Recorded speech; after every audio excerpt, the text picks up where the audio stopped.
Revelaciones en contexto. Doctrina y Convenios 57 y 58. Missouri. En obediencia al mandato del Señor de convocar una conferencia de la iglesia en Missouri, el profeta José Smith y otras personas viajaron aproximadamente 1,450 kilómetros de Ohio a Missouri. El profeta y sus compañeros llegaron primero a Independence, condado de Jackson, Missouri, el 14 de julio de 1831. Allí se encontraron con Oliver Cowdery, Peter Whitmer Jr. y Siva Peterson, que habían sido llamados en el otoño de 1830 como misioneros a predicar el evangelio a los lamanitas. Esos misioneros estaban acompañados por Frederick G. Williams, un converso reciente a la iglesia que le había preguntado a Oliver Cowdery si podía unirse a ellos en sus viajes. Según la historia de José Smith, cuando el profeta llegó a Independence, dedicó tiempo a contemplar el establecimiento de Sion y la situación de los indígenas americanos que vivían más allá de la frontera de Missouri. Su contemplación lo llevó a preguntarse: ¿cuándo florecerá el desierto como la rosa? ¿Cuándo será edificada Sion en su gloria? ¿Y en dónde estará tu templo, al cual vendrán todas las naciones en los postreros días? Posteriormente, el 20 de julio de 1831, el profeta José Smith recibió la revelación que está registrada en Doctrina y Convenios 57. El Señor reveló que Independence, condado de Jackson, Missouri, era la tierra prometida y el sitio para la ciudad de Sion. El lugar para la ciudad de Sion estaba localizado justo debajo de una curva del río Missouri y a aproximadamente 16 kilómetros al este de la frontera entre Missouri y el territorio indígena. Actualmente la frontera entre los estados de Missouri y Kansas. La tierra que constituye Missouri y varios estados contiguos, había llegado a ser parte de los Estados Unidos después de la compra de Luisiana en 1803. Después de la compra, nuevos colonos, la mayoría de otros estados del sur, se trasladaron a Missouri para colonizar la tierra. Missouri se convirtió en estado en 1821, y en 1826 la legislatura del estado creó el condado de Jackson. La recién colonizada población de Independence, que estaba localizada a lo largo de una ruta de comercio llamada el Camino de Santa Fe, se convirtió en la cabecera del condado. Al momento de esta revelación, el condado de Jackson contaba solo con unos cientos de residentes y unos pocos edificios públicos, entre ellos el juzgado del condado. Templo. Unos 2 años después de que recibió la revelación que está registrada en Doctrina y Convenios 57, el profeta José Smith recibió revelación adicional concerniente al sitio en el que el templo se construiría. En 1833, el profeta hizo que se trazara un plano para la ciudad de Sion que incluía el complejo del templo, formado por 24 edificios que se construirían uno al lado del otro en Independence. Durante esa época en el oeste de los Estados Unidos, muchos colonizadores utilizaban la práctica de la ocupación ilegal a fin de adquirir propiedades.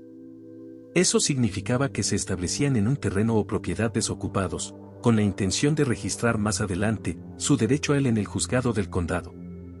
Para el verano de 1831, cuando se dio esta revelación, la mayoría de los terrenos que el Señor había mandado que los santos compraran, ya habían sido reivindicados por los colonizadores, requiriendo de ese modo que los santos se los compraran. En obediencia al mandato del Señor de comprar propiedades, en diciembre de 1831 el obispo Edward Partridge compró cerca de 26 hectáreas a John Soy. Esa propiedad se llegó a conocer como el lote del templo, ya que incluía el terreno que el Señor designó para el templo. Mudanza. El Señor mandó a varios élderes que se radicaran en el condado de Jackson, Missouri.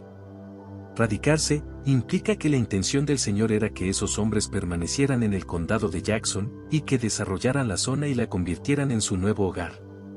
Es posible que ese mandamiento haya sorprendido a algunos de los hombres que no tenían idea de que se les pediría permanecer en Missouri cuando dejaron su hogar en Ohio solo un mes antes. El mandato de permanecer en Missouri no fue fácil. Aquellos a quienes se les pidió que se quedaran, tuvieron que preocuparse por trasladar a su familia desde Ohio y crear una nueva vida en el lejano oeste. El obispo Edward Partridge escribió una carta a su esposa Lydia, en la que le dio la noticia de que no iba a regresar a Ohio ese verano, y en lugar de ello, le pidió que ella y sus 5 hijas se reunieran con él en la frontera de Missouri. Además de no poder regresar a Ohio para ayudarlas a mudarse ese otoño, escribió lo siguiente: El hermano Gilbert o yo debemos estar aquí para encargarnos de las ventas en diciembre, y como no sé si él podrá volver para entonces, he considerado conveniente permanecer aquí por el momento, contrario a lo que esperaba. También le advirtió que, una vez que ella se reuniera con él en Missouri, tendrían que sufrir, por algún tiempo, muchas privaciones a las que hace años ya no estaban acostumbrados. Lydia obedeció de buena gana a la revelación de mudarse. Empacó sus pertenencias y reunió a sus 5 hijas para viajar hacia el oeste, a un lugar que nunca había visto. Tierra vacía. A finales de julio de 1831, algunos de los élderes que habían estado predicando el Evangelio mientras viajaban a Missouri, junto con los miembros de la rama Coulsville, empezaron a llegar al oeste de Missouri. Algunos de los que acababan de llegar habían esperado encontrar una comunidad próspera de nuevos conversos, pero se desilusionaron de lo que encontraron. Oliver Cowdery, Siva Peterson, Peter Whitmer Jr. y Frederick G. Williams habían llegado a las orillas de la frontera de Missouri en enero de 1831 y habían empezado a tener éxito entre los indígenas americanos, pero debido a que no habían obtenido los permisos debidos para estar en territorio indio, y como resultado de la oposición de los agentes y ministros locales de los indígenas, se vieron forzados a partir.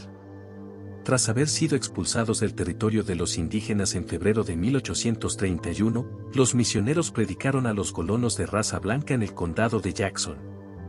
Aun cuando los misioneros habían estado trabajando fuertemente, menos de 10 conversos se habían unido a la iglesia para cuando el profeta José Smith y los élderes empezaron a llegar a Missouri en julio de 1831. En vez de encontrar un asentamiento lo suficientemente grande para hospedar a los santos inmigrantes, los recién llegados encontraron una pequeña comunidad fronteriza en la que la tierra en gran parte no se había desarrollado. Durante ese tiempo, el profeta José Smith y el obispo Edward Partridge tuvieron un desacuerdo en cuanto a la tierra que había de comprarse para los santos. El obispo Partridge sentía que se debían comprar otras parcelas de tierra en vez de las que el profeta había designado. En respuesta al desacuerdo entre el obispo Edward Partridge y el profeta José Smith, en cuanto a la calidad de los terrenos que habían de comprarse en Sion, el Señor reprendió al obispo Partridge y le advirtió que su incredulidad y la dureza de su corazón podían llevar a su caída si no se arrepentía. El obispo Partridge aceptó la advertencia y la reprensión del Señor con humildad. En una carta a su esposa, Lydia, unos días después de que se recibió esa revelación, el obispo Partridge ilustró su humildad. Sabes que ocupo un cargo importante, y puesto que en ocasiones soy reprendido, a veces siento que voy a fallar. No digo que vaya a abandonar la causa, pero temo que mi posición requiere más de lo que puedo hacer para la aceptación de mi Padre Celestial. Ora por mí, para que no falle.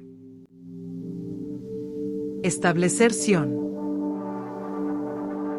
Si bien algunos de los élderes expresaron desilusión por lo que encontraron en Missouri, muchos de los santos de Coulsville recién llegados y varios otros élderes estaban ansiosos de saber lo que podían hacer para ayudar a establecer Sion. Antes de dar a los santos que acababan de llegar las instrucciones específicas que estaban buscando, el Señor profetizó el destino de Sion y de los santos. Algunos de los primeros santos tenían ideas preconcebidas sobre el establecimiento de Sion en su época. Muchos de ellos creían que la segunda venida de Jesucristo era inminente. Por tanto, quizá algunos creyeron que la edificación de Sion y del templo en ese lugar sucedería rápidamente y sin mucha dificultad. Sin embargo, el Señor advirtió a los santos: por lo pronto no podéis ver con vuestros ojos naturales el designio de vuestro Dios concerniente a las cosas que vendrán más adelante. El Señor procedió a explicar a los santos que afrontarían tribulación, pero prometió que finalmente, si permanecían fieles, serían coronados con mucha gloria. El Señor mandó a Sidney Rigdon dedicar la tierra de Sion y el sitio para el templo. La historia del profeta José Smith describe los acontecimientos de la dedicación que tuvo lugar después de que se recibió esa revelación. El segundo día de agosto, ayudé a la rama Coulsville de la iglesia a poner el primer tronco para una casa como fundamento de Sion, en el municipio de Cav, más de 19 kilómetros al oeste de Independence. Fueron 12 hombres los que llevaron y colocaron el tronco, en honor a las 12 tribus de Israel. Al mismo tiempo, por medio de una oración, La tierra de Sión fue consagrada y dedicada por el Elder Rigdon, y fue una temporada de gozo para los presentes, y nos brindó un destello del futuro, que el tiempo aún desplegará a satisfacción de los fieles. El día siguiente, el 3 de agosto de 1831, el profeta José Smith dedicó el sitio para el templo. Pali Night. El domingo 7 de agosto de 1831, el profeta José Smith asistió al funeral de Pali Knight, la esposa de Joseph Knight padre, y la primera miembro de la iglesia que falleció en Sion. Pali era miembro de la rama Coulsville y había salido de Ohio decidida a ver la tierra de Sion. A pesar del decaimiento de su salud, no consintió en dejar de viajar, recordó su hijo Niguel.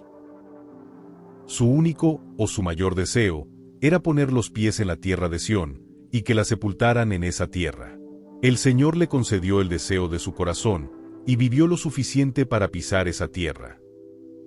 El mismo día del funeral de Pali Knight, José Smith recibió la revelación que está registrada en Doctrina y Convenio 59, en la cual se prometen bendiciones eternas a los santos fieles de Sión. Día de reposo. Durante el verano de 1831, a medida que los miembros de la iglesia se establecían en el condado de Jackson, Missouri, se encontraron con una comunidad de la frontera cuya conducta contrastaba enormemente con las leyes y las normas del Evangelio. El juego, la ebriedad y la violencia eran algo común entre los habitantes, algunos de los cuales habían ido a la frontera de Missouri para evadir la justicia de la ley. Entre ellos también se notaba claramente un completo desapego por el día de reposo, lo cual observaron no solo los santos, sino otros viajeros que llegaban a Missouri. Un misionero protestante observó, la observancia del día de reposo cristiano parece ser desconocida en este lugar. Es un día para comerciar, divertirse, beber, jugar y participar en conducta anticristiana general. Un viajero que pasaba por el oeste de Missouri en 1833, observó que la única indicación de que era domingo, era la cantidad inusual de juego, de alboroto, y de personas en las tabernas. En ese ambiente, el Señor detalló normas de conducta para los santos que se congregaban en Sion, y cómo debían adorar en su día de reposo. Encuentra más recursos de contexto histórico, en la sección Historia de la Iglesia, en la app, o en la página de la Iglesia de Jesucristo de los Santos de los Últimos Días.